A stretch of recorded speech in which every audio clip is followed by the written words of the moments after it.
teman-teman, hari ini kita akan jalan-jalan ke dunia yang penuh kehidupan, yaitu ekosistem.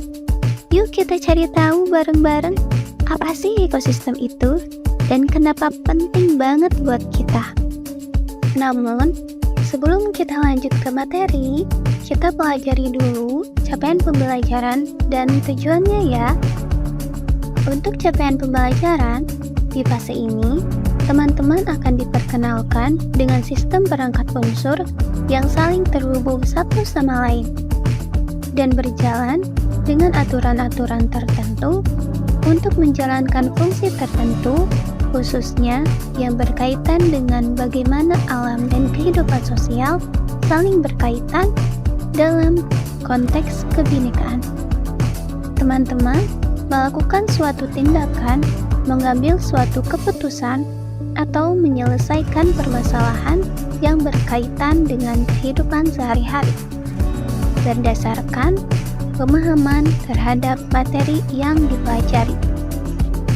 Untuk tujuan pembelajarannya, setelah mempelajari materi ini, diharapkan teman-teman bisa pertama, menganalisis hubungan antar makhluk hidup dalam suatu ekosistem melalui jaring-jaring makanan.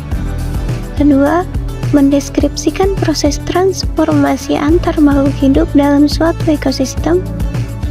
Ketiga, mendeskripsikan bagaimana transfer energi dalam suatu ekosistem memainkan peran penting dalam menjaga keseimbangan. Baiklah, kita lanjut ke materi ya. Pengertian ekosistem.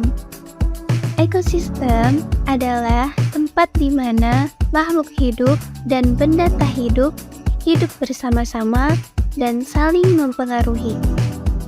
Misalnya di sini ada pohon, manusia, burung, serangga, tanah, air, dan cahaya matahari. Semua itu saling terhubung dan saling membutuhkan satu sama lain. Selanjutnya ada komponen ekosistem. Ada dua komponen utama dalam ekosistem. Yang pertama, komponen biotik. Ini adalah semua makhluk hidup dalam ekosistem, seperti tumbuhan, hewan, manusia, bakteri, dan jamur.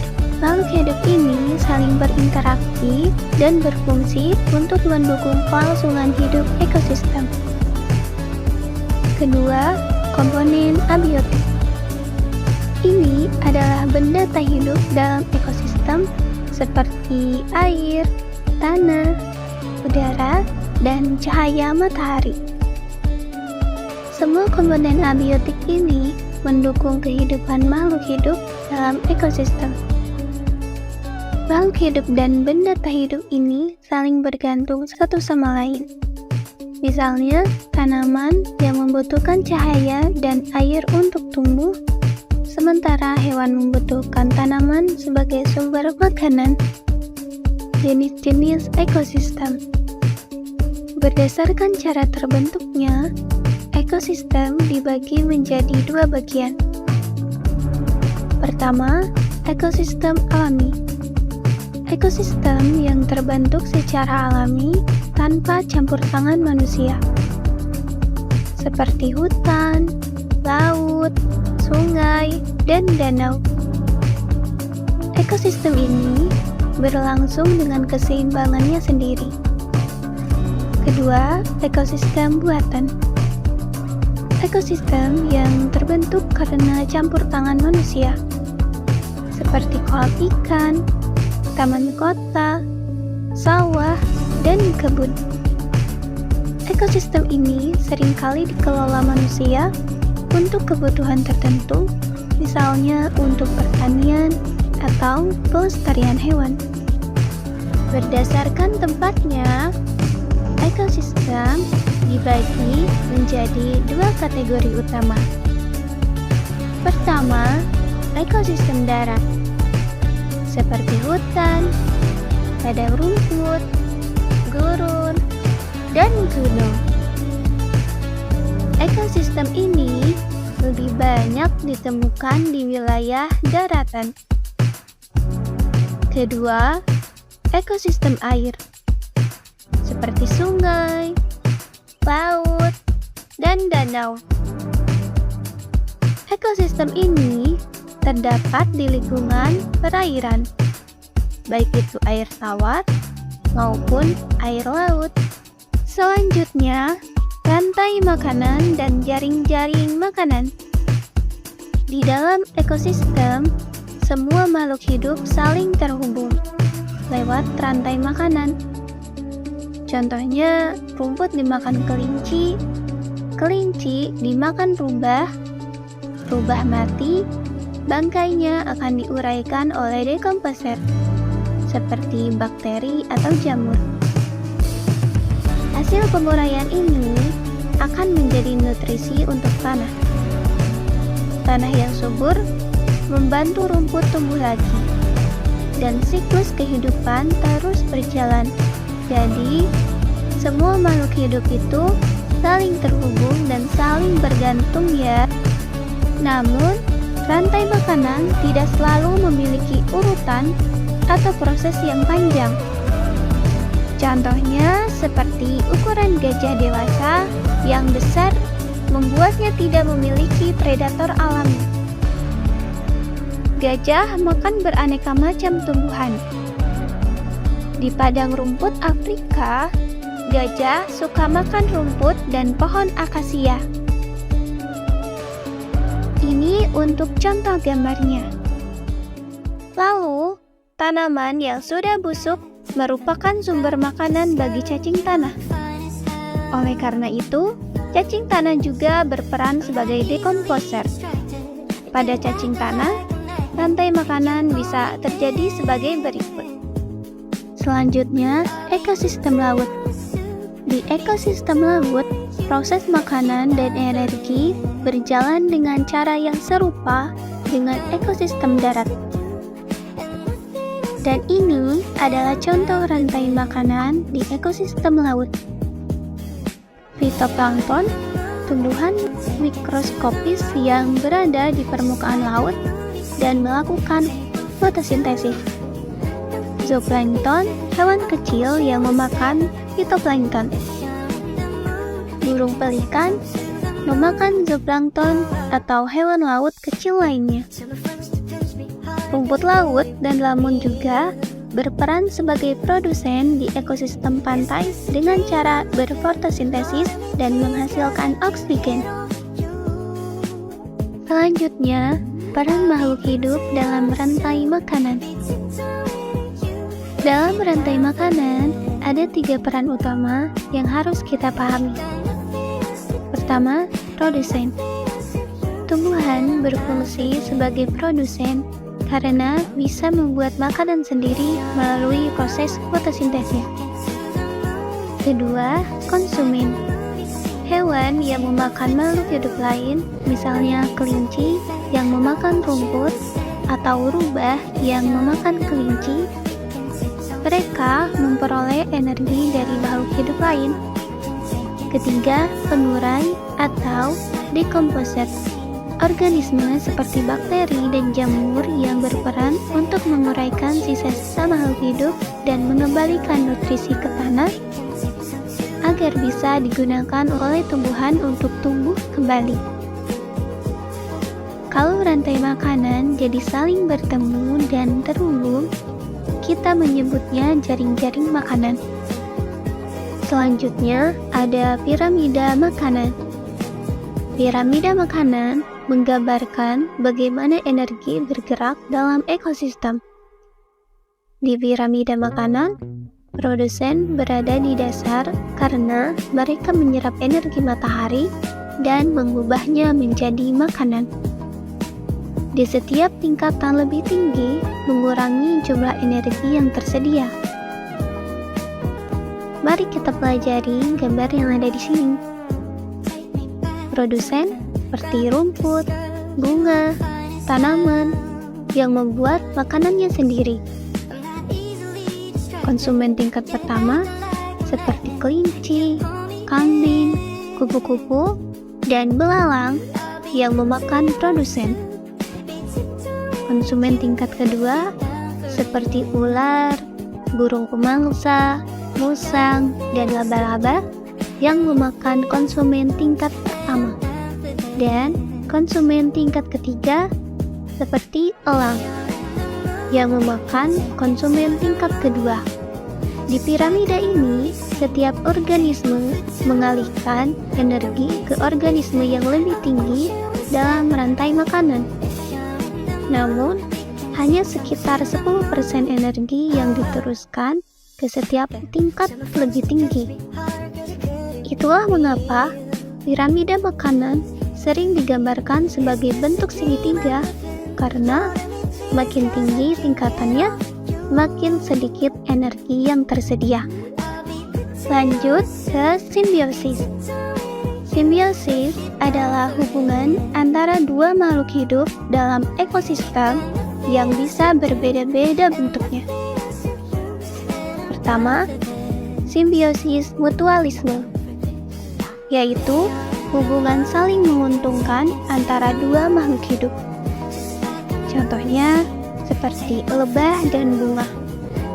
Lebah mengambil nektar dari bunga, sementara bunga terbantu dalam proses penyerbukannya. Selanjutnya, simbiosis komensalisme, yaitu salah satu pihak mendapat keuntungan, sementara pihak lain tidak dirugikan. Contohnya, ikan remora dan paus. Ikan remora menempel pada tubuh paus untuk mencari makanan, sementara paus tidak terpengaruh. Lalu ada simbiosis parasitisme, yaitu salah satu pihak mendapat keuntungan, sementara pihak lain dirugikan. Contohnya seperti nyamuk dan manusia. Nyamuk menghisap darah manusia untuk mendapatkan makanannya, sementara manusia dirugikan karena bisa menyebabkan gatal atau penyakit. Selanjutnya ada simbiosis netralisme. Simbiosis netralisme adalah bila antara dua spesies individu baik dalam keadaan terpisah maupun berkumpul tidak terjadi saling merugikan atau saling menguntungkan.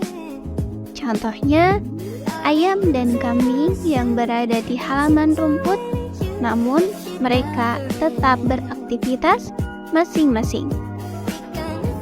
Selanjutnya, ada simbiosis predasi.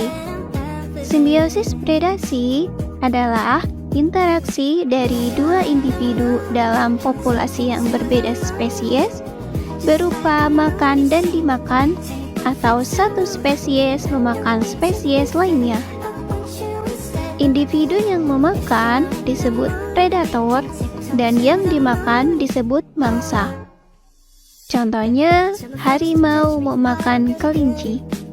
Harimau sebagai predator dan kelinci sebagai mangsa. Selanjutnya, ada simbiosis kompetisi.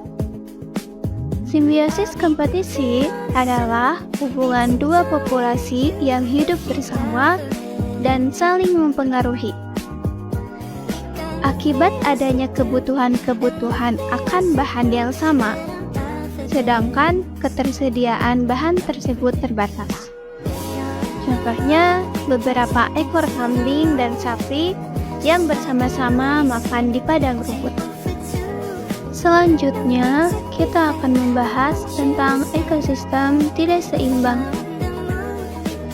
Apa yang sebenarnya terjadi ketika keseimbangan ekosistem terganggu? Mari kita belajar bersama. Ekosistem yang tidak seimbang terjadi ketika ada gangguan pada komponen biotik, yaitu makhluk hidup, atau abiotik, yaitu elemen tak hidup. Lanjut, dampak ketidakseimbangan ekosistem.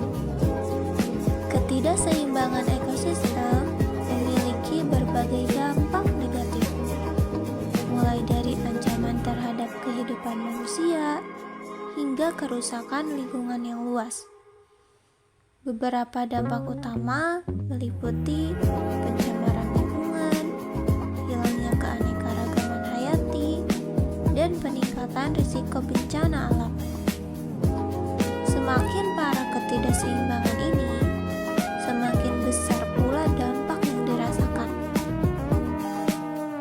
Selanjutnya, ada contoh ketidakseimbangan ekosistem. Pertama, ada penebangan pohon yang tidak terkendali menyebabkan tanah menjadi kering dan kehilangan kemampuan menyerap air. Akibatnya, ketersediaan air bersih menurun.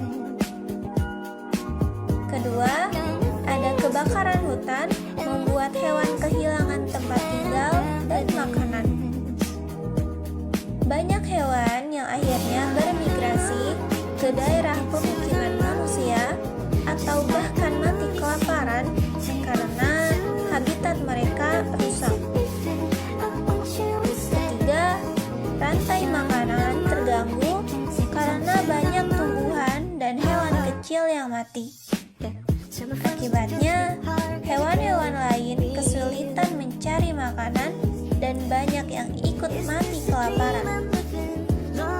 Gangguan ini bisa menyebabkan kepunahan spesies tertentu yang memperlemah stabilitas ekosistem. Lanjut, keempat, ada asap kendaraan, asap pabrik, pembakaran sampah, dan asap rokok dapat mencemari udara, menyebabkan gangguan pernapasan dan meningkatkan resiko penyakit seperti asma, ispa, atau infeksi saluran pernapasan atas, dan kanker paru-paru. Pencemaran udara ini tidak hanya berdampak pada kesehatan manusia, tetapi juga mencemari tanaman, air, dan merusak kualitas udara di bumi. Kelima, ada banjir. Banjir terjadi ketika sampah menumpuk di sungai, menghambat aliran air dan menyebabkan air meluap. Selain merusak lingkungan, banjir juga mengancam keselamatan jiwa manusia dan mengganggu aktivitas sosial dan ekonomi. Setelah kita bahas tadi tentang ketidakseimbangan ekosistem dan dampaknya, sekarang kita lanjut ke bagian penting lainnya, yaitu bagaimana kita menjaga ekosistem supaya tetap seimbang. Ekosistem harus dijaga agar tetap seimbang. Kalau tidak dijaga, bisa terjadi kerusakan dan mengganggu kehidupan makhluk hidup lainnya.